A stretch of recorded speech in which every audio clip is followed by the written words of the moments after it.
வணக்கம். இன்றைக்கி ஆகஸ்ட் மாத ராசி பலனில் கும்பராசிக்கு, அதாவது கும்பராசின்னு சொன்னால் காலபுருஷனுக்கு 11ஆம் வீடு. அப்போ இந்த வீட்டில் இந்த மாதம் என்ன மாதிரி பலன் நடக்கும் பார்க்கலாம். பொதுவாக மாத பலன் சொல்கிறது நம்ம சூரியனை வச்சு தான் பார்க்குறோம் இல்லையா. அப்போ இப்போ நம்ம ராசி அதிபதி எப்படி இருக்காருன்னு பாருங்கள். ராசி அதிபதி 2ஆம் வீட்டில் இருக்கிறாரு. இப்போ உங்களுக்கு 7.5 சனியில் பாத சனி நடந்துகிட்ருக்கு. அப்போ ராசி அதிபதி 2ல் இருந்தால் நல்ல விஷயந்தாங்க. இப்போ நீங்கள் எந்த லக்னமாகவே இருந்துக்கங்க, ஒரு வரன் பார்க்கும்போது 2ஆம் இடத்துல சனி பகவான் இருந்தால் கொஞ்சம் வயது கொஞ்சம் மூத்தவங்களாக இருந்தாலும், வயது தோற்றத்தில் கொஞ்சம் மூத்தவர் மாதிரி இருந்தாலும் நீங்கள் நிச்சயமாக திருமணம் பண்ணிக்கலாம். ஏன்னா 2ஆம் வீட்டில் சனி இருக்கும்போது அவங்க பணம் ரொம்ப சம்பாதிப்பாங்க, பணத்தில் சிக்கனமாக இருப்பாங்க. இப்போ அப்படியே ஒரு பையன் கிடைக்கிறதே கஷ்டம் தானேங்க.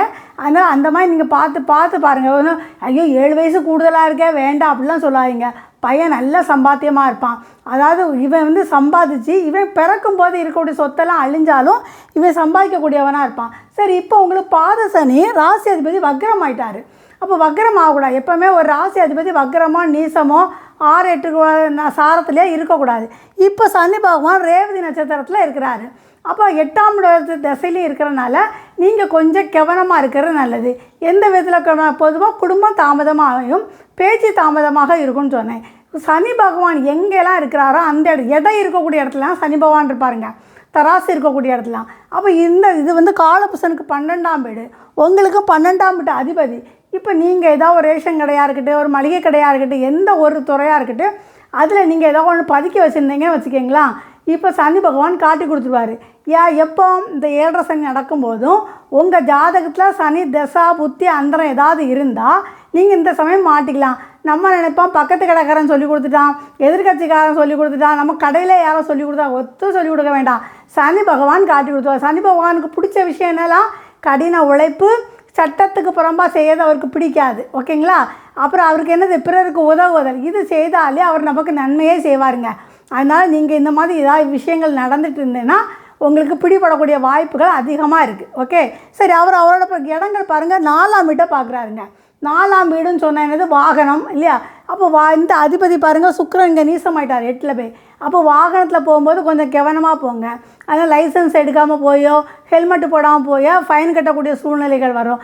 தாயாரோட ஆரோக்கியத்தில் நீங்கள் கொஞ்சம் கவனமாக இருக்கே நல்லது. அடுத்து 8ஆம் வீட்டை பார்க்குறாரு, 7ஆம் பார்வையாக. 8ஆம் வீட்டில் சுக்கிரன் நீசமாக இருக்கிறாரு. அப்போ இந்த 7.5 சனி சமயத்தில் தான் நம்ம வீட்டில் கொஞ்சம் வீக்காக இருக்கக்கூடியவங்க, உடல்நிலை சரியில்லாமல் இருப்பாங்க இல்லையா. அப்போ அவங்களுக்கு ஒரு கர்மா நடக்கக்கூடிய வாய்ப்பு இருக்குது. ஏன்னா இப்போ சனி பகவான் நவாம்சத்தில் மகரத்தில் இருக்கார், அங்கேயும் கர்மஸ்தானத்தில் இருக்கிறாரு. அப்போ ஆயுள் கொஞ்சம் குறைவாக இருக்கிறதுக்கு வாய்ப்பு இருக்குது. 11ஆம் இடத்தை 10ஆம் பார்வையாக பார்க்குறாரு. அப்போ இந்த தொழிலில் லாபம் கொஞ்சம் குறைவாக கிடைக்கிறதுக்கும் வாய்ப்புகள் இருக்குது. சரி, இப்போ இந்த அதிபதி குரு பகவான் எங்கே இருக்கார், 6ஆம் வீட்டில் இருக்கார். 6ஆம் வீட்டில் உச்சம் பெற்று இருக்கிறார். பொதுவாக சுப கிரகங்கள் 6ஆம் வீட்டில் இருக்க 6, 8, 12 இருக்க நல்லதில்லை. இவர் உச்சம் பெற்றிருக்கிறார். எப்போவுமே குரு பகவான் பார்க்குற இடத்த தான் நல்லா செய்வார் இல்லையா.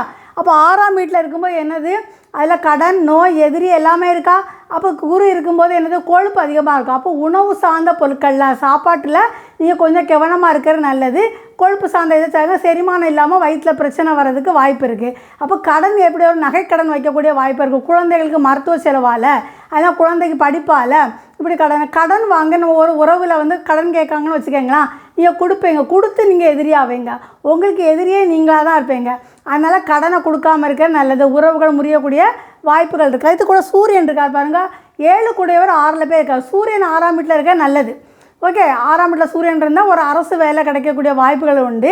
இப்போ இது 7ஆம் அதிபதி இங்கே இருக்கிறனால இப்போ திருமணம் தாமதமாக ஆகிறதுக்கு வாய்ப்பு இருக்குது. ஆனால் ஒரு அரசு வேலையில் ஒரு டெண்டர் எடுத்து நீங்கள் செய்யக்கூடிய சம்பாதிக்கக்கூடிய திறமை உங்களுக்கு இருக்குது. இப்போ உங்களுக்கு ஒரு வரன் அமையும் பாருங்களா. நீங்கள் வேலை செய்கிற இடத்துல உங்களுக்கு ஒரு வரன் அமையக்கூடிய வாய்ப்புகள் இருக்குது.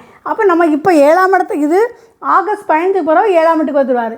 அதுக்கு பிறகு உங்களுக்கு திருமணத்துக்குள்ள ஏற்பாடுகள் பார்க்கலாம். இதிலே பாருங்கள் 8ஆம் அதிபதி புதன் அதில் இருக்கார் பாருங்கள். அப்போ புதன் அதில் இருந்தாச்சுன்னா எந்த மாதிரி இருக்கும், அப்போ அதுவும் கொஞ்சம் உடல் ஆரோக்கியத்தில் கொஞ்சம் கவனமாக இருக்கலாம். 5ஆம் அதிபதி இல்லை 6ல். அப்போ நம்ம எந்த மாதிரி சொல்லுவோம், வெளிநாட்டில் ஒரு வேலைக்கு அல்லது வெளிநாட்டில் படிப்புக்காக, 5ஆம் இடம் உயர்கல்வியாக படிப்புக்காக உங்களுக்கு போகக்கூடிய வாய்ப்புகள் இருக்கும். அந்த மாதிரி போயிட்டால் ரொம்ப நல்லது. எந்த ஒரு தோஷங்களும் நமக்கு வெளிநாட்டு போயிட்டாலே நல்ல விஷயந்தான் நடக்கும். அதேமாதிரி 5ஆம் இடத்துல யாருக்கா செவ்வாய் இருக்கார். 10க்கு அதிபதி 5ல் இருந்தால் என்ன மாதிரி இருக்கும்?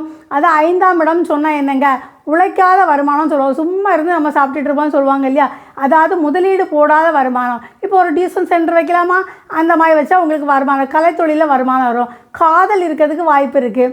ஏன்னா காதல்னு சொன்னால் முரட்டு காதல். செவ்வாயினால் இந்த கதை கவிதை வசனம்லாம் சொல்ல மாட்டாங்க, என்ன பிடிக்குமா பிடிக்காதா அப்படின்னு கேட்குற மாதிரி அந்த மாதிரி உணர்த்து காதலாக இருக்கக்கூடிய வாய்ப்புகள் உங்களுக்கு. அப்போ எல்லா கிரகங்களும் சொல்லிட்டேன், கொஞ்சம் கவனமாக இருக்கிறது ரொம்ப நல்லது. சரி, என்னோடய சேனல் உங்களுக்கு பிடிச்சிருந்தால் லைக் பண்ணுங்கள், ஷேர் பண்ணுங்கள், கமெண்ட்ஸ் கொடுங்க, சப்ஸ்கிரைப் பண்ணி வச்சுக்கோங்க, பக்கத்தில் இருக்க பெல் பட்டனை கிளிக் பண்ணுங்கள்.